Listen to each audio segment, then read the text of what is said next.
I'm Lee Leshin. I had a stroke when I was 48 years old. I am now 53 years old. I am a survivor, not a victim. It takes a long time to get to be a survivor. I had no idea I was having a stroke at the time it started. By the time my whole side went numb, I knew exactly I was having a stroke, and I told my boyfriend to call 911 to get me to the hospital because I was having a stroke. In the meantime, I fell off the bed because you have no balance whatsoever. I called my mother and told her I was having a stroke, and she told me that was impossible. I was only 48 years old. Well, I'm here to tell you that it doesn't matter how old you are.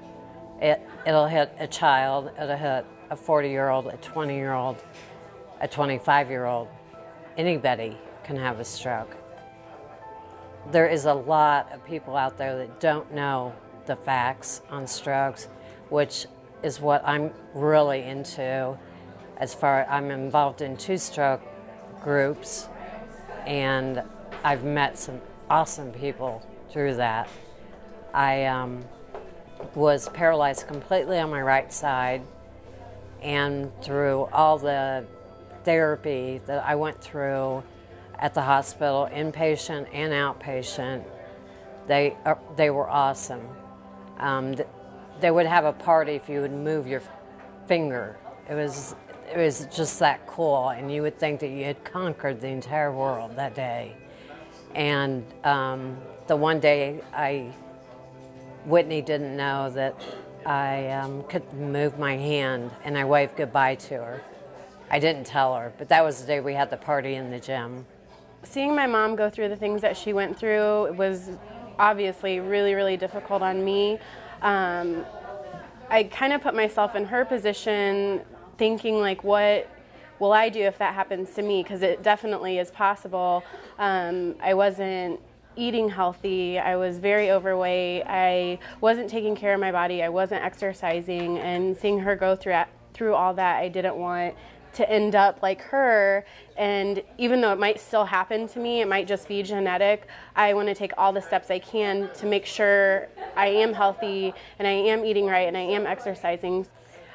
I'm still trying to recover over brain surgery that I had a year and a half ago. I had a bicycle accident, and I was taken to the hospital, and they found I had another aneurysm. So I had brain surgery and had that clamped. That was on the other side of my brain, so that is why I have speech problems. I'm still in speech therapy. I think I do rather well, but it affected my thought process, how I spit my words out. Let's see. Memory. Huh? Memory. Memory, that's it. Good job, Whitney.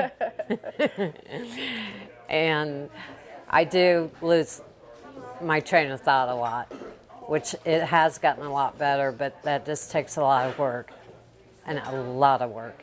I've had to learn to read over since my brain surgery, and which I was a big reader all the time, and now I can concentrate for like 5 minutes reading a magazine article, and that's it. But I'm getting better. I got an e-reader, and I'm living like I used to, as close as what I used to. I like to call it my new normal. My new normal is I walk with a limp, I move very slowly, I enjoy things I didn't enjoy before, like, which is not a very good thing to enjoy, but TV. Because you get to the point where you can't do anything but watch TV. So that's what I'm trying to get away from now. That's why I'm trying to change and get back into other things, more involved in some other groups. And I enjoy speaking about what happened to me so that other people know. The act fast is the old saying, face, arms, speech, and time. The time being call 911, get to the hospital as soon as possible so that they can save you. the less time that my brain was bleeding, and the less time that it bled, it finally stopped, but it did damage before it stopped. I want to thank you for letting me speak.